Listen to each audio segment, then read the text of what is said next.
Now that you're familiar with the general characteristics of connective tissues, let's see if we can actually start to name them and recognize them by specific characteristics. Your objective for this video is to get familiar with the characteristics of the different types of connective tissue and to give their proper names when you see them on a microscope slide or on your screen. So all of these are connective tissues, and one of the things that I'd like for you to kind of notice about these tissues is that they have a variety of different cell types. So for example, we have fibroblasts, like you see here. We have chondrocytes, which you see here. There are osteocytes inside of these little dark spaces here. You have adipocytes here, and then we've got other types of cells like mast cells in these tissues. So you've got a variety of different cell types. The other thing that you'll notice in your connective tissues is the predominance of protein fibers. Now, you won't see it in all of the connective tissues, but it is quite noticeable in most. You should also see that the cells in connective tissues are spaced far apart from each other. If you remember, in epithelial tissues, the cells almost look like they were sharing the same plasma membrane. They were so close together. Here, we're going to see that there's some space between the cells. There'll be lots of ECM that will help us kind of separate the cells on the microscope field. So this is your first connective tissue. It's called loose connective tissue, or sometimes it's called areolar connective tissue. And one of the characteristics of this tissue is that it looks really like you took a cotton ball and unrolled it and just looked at the fibers that were left behind. As you can see here, there's lots of thick collagen fibers that run like bits of yarn throughout the microscope field as part of the ECM. We've got some reticular fibers that are a little bit harder to spot. The elastic fibers, some of which look kind of squiggly, others look straight.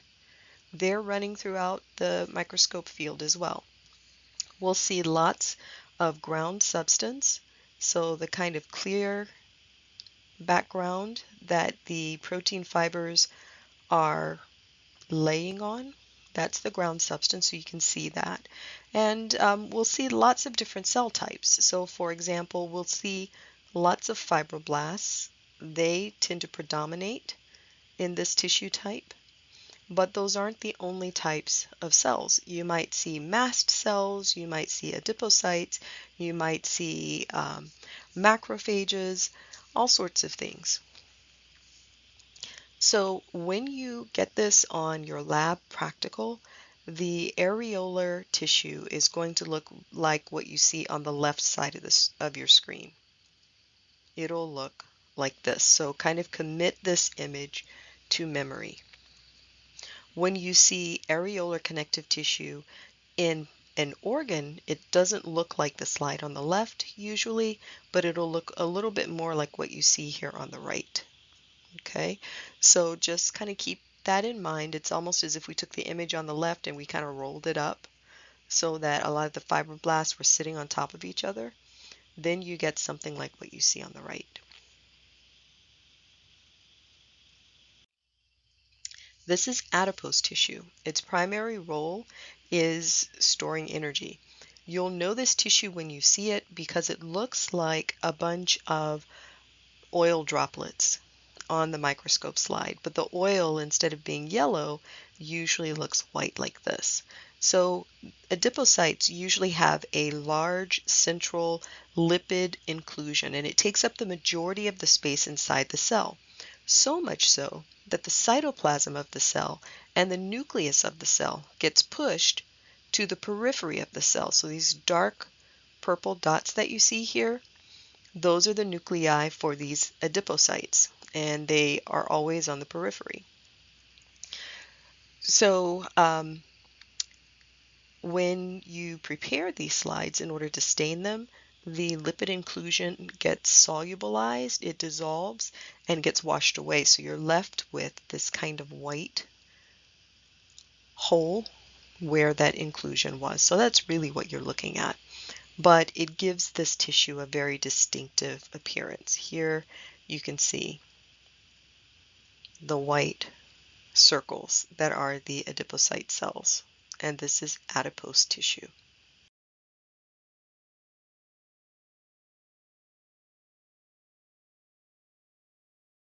This is reticular tissue, and as you might guess, you'd expect to see a lot of reticular fibers. So remember, reticular fibers are collagen fibers, but they're a bit thinner and they tend to be branched. So in these two images of the spleen, you'll very easily be able to see the branching. Let me change colors here. You can see the branching of these dark fibers running through the screen. Remember, reticular fibers form kind of like the skeleton or the framework for a lot of your lymphoid organs. And so when the fibers are stained darkly like this, they appear almost like a net. All of the little pink colored spheres that you see here, these are all nuclei for lymphocytes and other types of cells. So it almost looks like this net formed by the reticular fibers rather, is holding the cells kind of in place and thus giving shape to this organ. So reticular tissue is very easy to spot because very often we will stain the reticular fibers darkly, and you can see that they're very branched in comparison to those elastic fibers that we looked at on the last slide. In comparison to your other connective tissues, the dense connective tissues have a greater proportion of protein fibers compared to the amount of ground substance in the ECM. So for example, if you look here, you can see the ground substance is the kind of whitish component, and the protein fibers are stained red. Same is true for this image in the middle here, and also here on the end. We're going to look at dense regular connective tissue, and this is dense regular collagenous connective tissue. We're going to look at dense irregular collagenous connective tissue and elastic connective tissue. Can you guess what the major fibers are in each tissue? Of course you can. This is dense regular collagenous connective tissue. It's sometimes only called dense regular connective tissue. By the name, you know that there's a lot of collagen in this tissue. The dark pink bands that you see here on the left that are running from left to right across the microscope image here, those are bands or bundles of collagen fibers, but they're arranged in a very ordered and organized way. They're basically running from left to right or from right to left in this image. Recall that collagen is a very thick protein, and its main job is to resist stretching and compression. So we're going to find this tissue in structures that stretch repeatedly or structures that get compressed a lot. In particular, dense regular connective tissue is going to be found in areas where the stretching or the pressing occurs pretty much in one direction. An example of this would be like tendons. So this image on the right side of your screen shows a biceps muscle contracting. As it contracts, there's pulling on the tendons right here that connect the muscle to the bone. And when the muscle relaxes, there's also some pulling that happens. So the dense regular connective tissue is going to be at the connection point right here between the muscle and the bone, so that when the muscle stretches, there's some resistance to that stretching so that the muscle doesn't just pull apart each time we flex our muscles. Dense regular collagenous connective tissue, like the dense regular, has a greater proportion of protein fibers, in this case collagen fibers, compared to the amount of ground substance in the ECM. Unlike the dense regular connective tissue, however, the collagen bundles are oriented in 3 dimensions. They're going every which way in every direction. Some of these bundles are going from left to right or right to left. Others, like this one, would be extending out of your computer screen towards you or through your computer screen in the other direction. The fibers, or the bundles rather, are going up and down. They're basically going in all directions. So this tissue gets a mottled appearance, like what you see here on the far left. To me, it looks like a very well marbled steak, so that's how I tend to recognize this tissue when I see it. None of the other connective tissues look like this. This type of tissue is found in areas of the body that get stretched in more than one direction. The arrangements of the fibers ensure that when the tissue is pulled, there will be some collagen fibers aligned in that direction to resist that pulling. One place where you see this tissue is the dermis of the skin. It forms most of the connective tissue that supports the epithelium of the epidermis. Think of all the times that the skin gets pulled and twisted in various directions, yet it doesn't split or come apart. Part of the reason for that is because of the dense irregular connective tissue that's just below the epidermis. I sometimes think about pregnant women, for example. Their skin has to stretch to accommodate the child that's growing within them. It would not be able to do that stretching without splitting if it wasn't for the dense irregular connective tissue. This is elastic tissue. Elastic tissue, like the other dense connective tissues, has a lot of collagen fibers in them. You just don't see them as clearly, but you can imagine this area here where it's kind of a lighter purple. There would be some collagen fibers there, maybe some reticular fibers as well. The main thing that you'll notice, though, is these dark fibers, like this one, or this one, or this one, that are running from left to right across your screen. Those are elastic fibers. This tissue usually is stained in such a way that the elastic fibers appear very dark, like threads. Notice that the elastic fibers are very ordered. They're all running parallel to each other. So it's like that regular collagenous tissue that we looked at a few minutes ago. So it's very orderly. Elastic fibers are abundant in tissues that have to stretch and then they shrink back to their original shape or position when relaxed. A good location to think of when you think about elastic tissue is the aorta of the heart. So this is the aorta. It's a large artery that comes off of the heart. So here's the heart.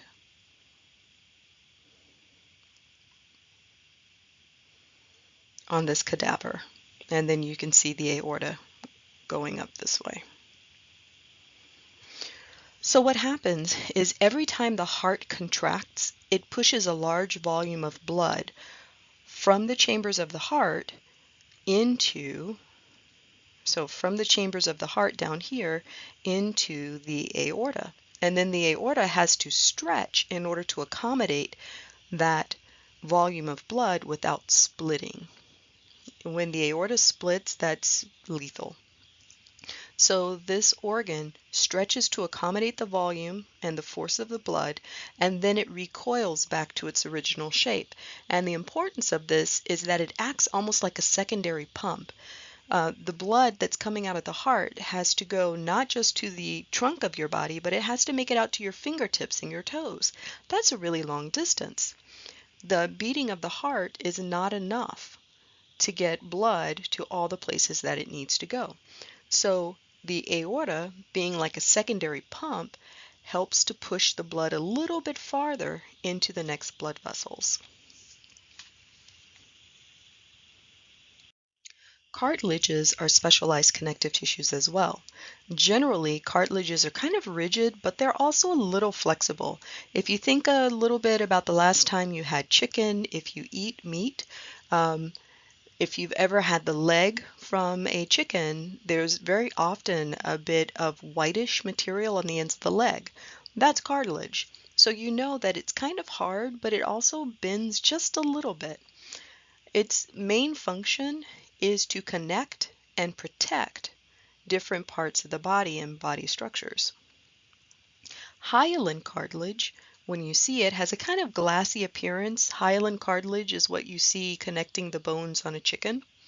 Okay, it consists of cells called chondrocytes. So here are the chondrocytes. You can see the nuclei here stained dark purple. On this slide, they're stained dark red. So these are called chondrocytes, and their job is to produce and maintain the extracellular matrix for cartilage tissue. Each chondrocyte is found in a small space, like this one, or this one. These are called lacunae. Okay, lacunae.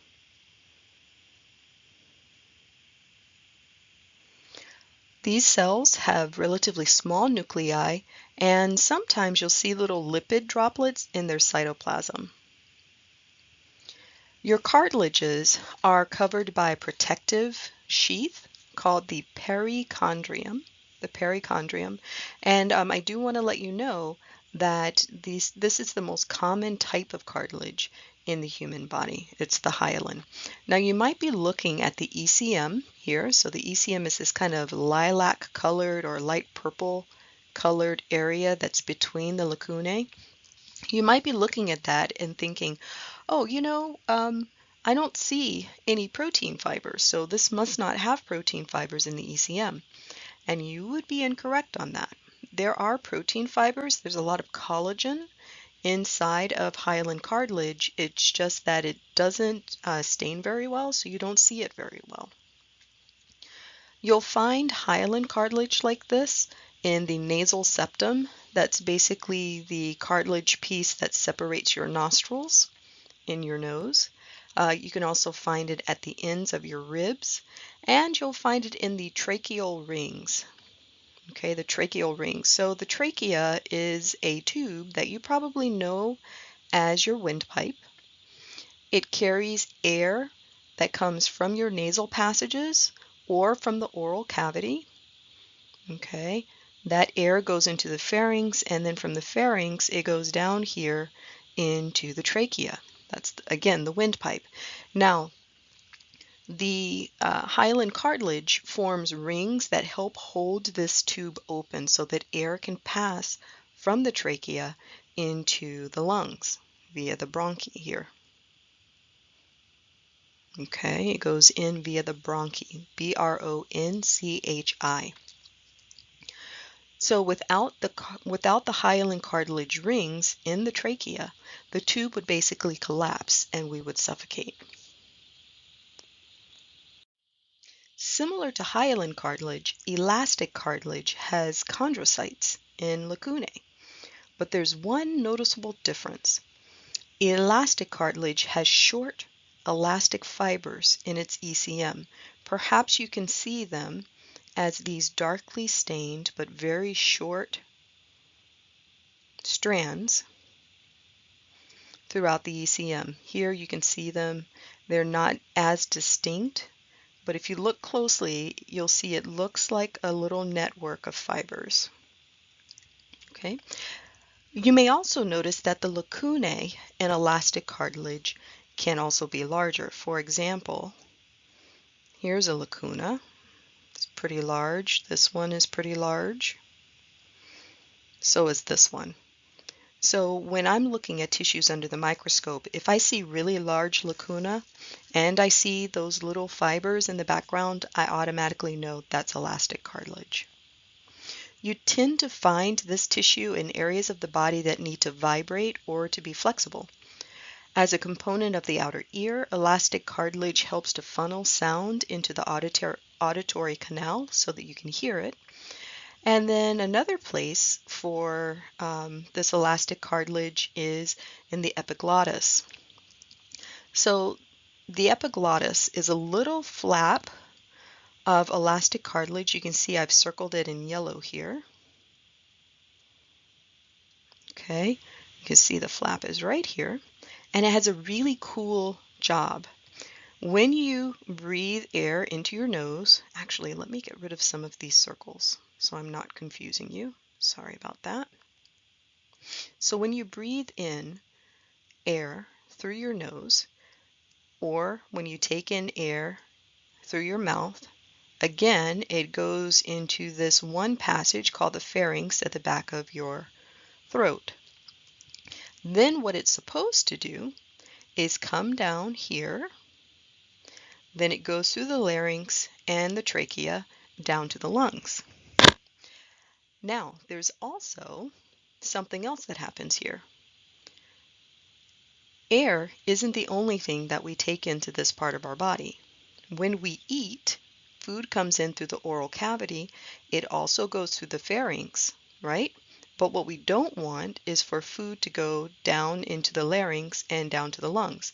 So what the epiglottis does is when you eat, it actually folds over the larynx, blocking the passageway to the trachea and to the lungs.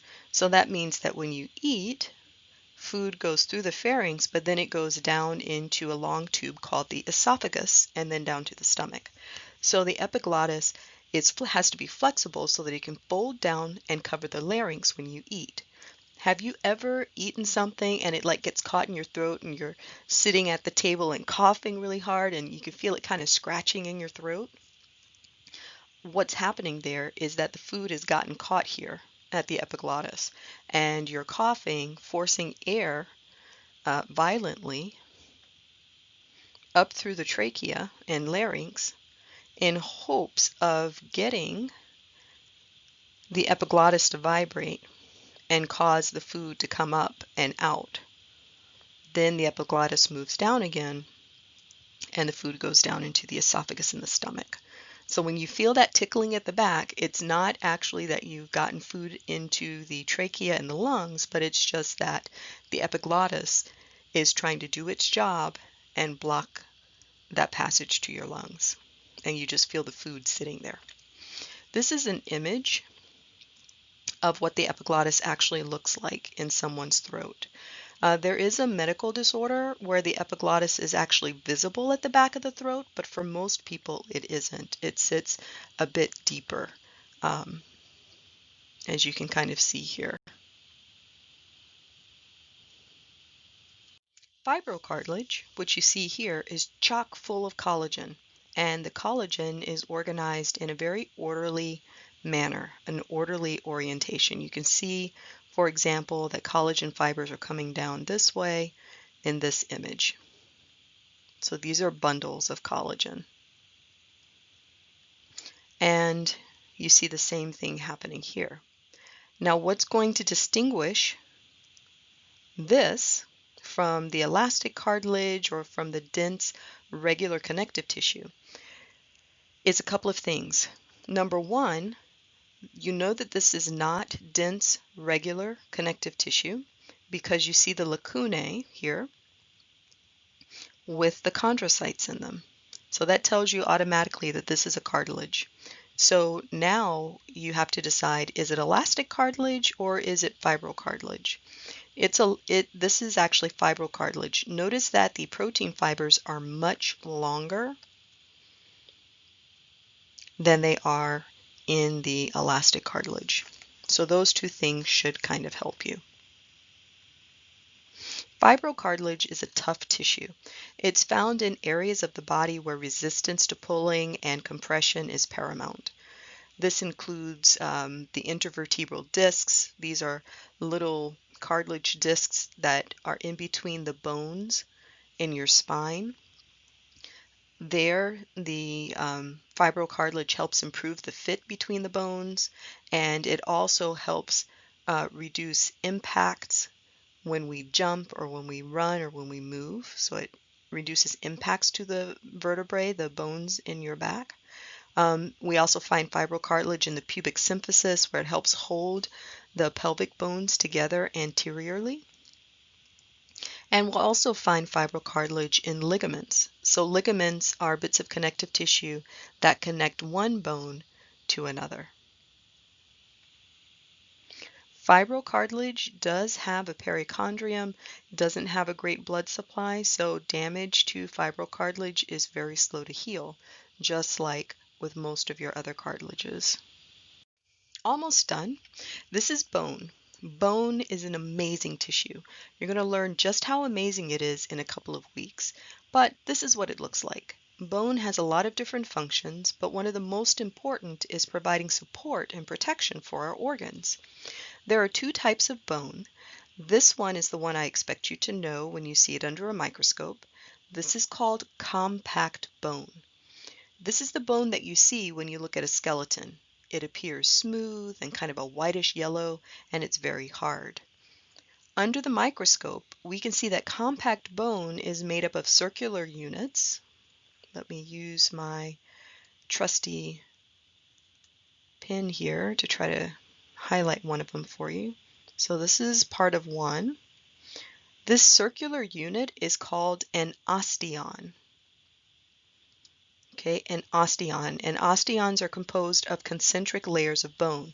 The layers are called lamellae.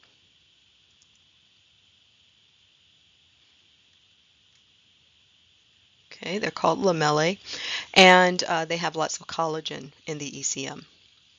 In between the lamellae, we'll find little pits like this one.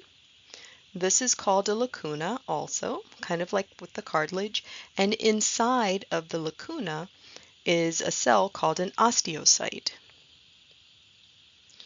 So like the chondrocytes secrete cartilage ECM and they help maintain the structure of cartilages, osteocytes do the same thing but for bone. They secrete bone ECM and help to maintain it. These little lines that look like cracks in the bone, these are called canaliculi, and they're actually passageways that allow osteocytes, these are bone cells, to communicate with each other. So for example, you can kind of see that some of these actually come down here and connect with this lacuna. So it's for communication. Each osteon has a large, centrally located hole or tunnel. This is called the central canal, and it's the location of blood vessels as well as nervous tissue in your bone. So the blood vessels bring nutrients to the osteocytes, and it also carries wastes away. And then the nervous tissue allows communication between your bones and your nervous system. This is our last connective tissue, blood. Blood is the only liquid tissue in the body. Its liquid ECM is called blood plasma. We won't find collagen, reticular, or elastic fibers here, but there are an abundance of other types of proteins like albumins and antibodies. This tissue is composed of three kinds of cells.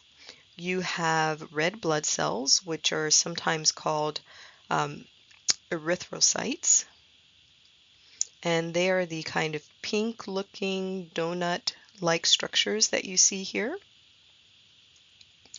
You also have leukocytes, which are also called white blood cells. You'll know them when you see them because they're stained purple and they'll have a dark purple nucleus. And then the third cell is not really a cell at all. It's a cellular particle. And these are the platelets. So the platelets are the little dark purple spots that you see here. Platelets are involved in blood clotting. So when you get a cut and it eventually forms a clot, you can thank your platelets for that. White blood cells or leukocytes are involved in protecting the body against microorganisms, and they're also involved in protecting the body against cancer cells and viruses. Red blood cells have one primary job, and that's to take oxygen from the lungs to the rest of the body and to bring carbon dioxide from the rest of the body to the lungs.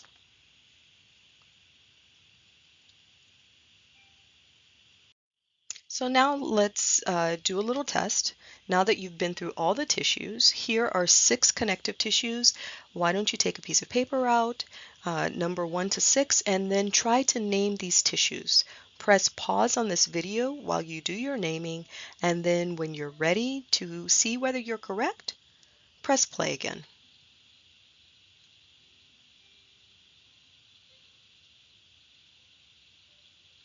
Here are the answers. Are you right? If you didn't get all of these right, you may want to go back and look at the tissues in this presentation again.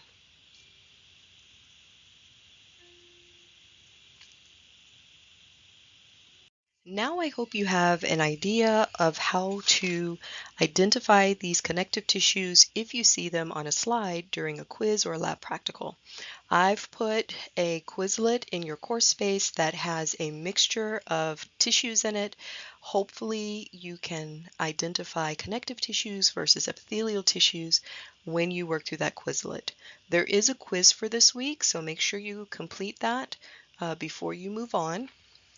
And if you have any questions before you take your quiz, be sure to reach out by email or text or drop by an office hour and we can look through the tissues together and come up with a strategy on how to identify them. That's it for now. I'll see you at the next video. Good luck!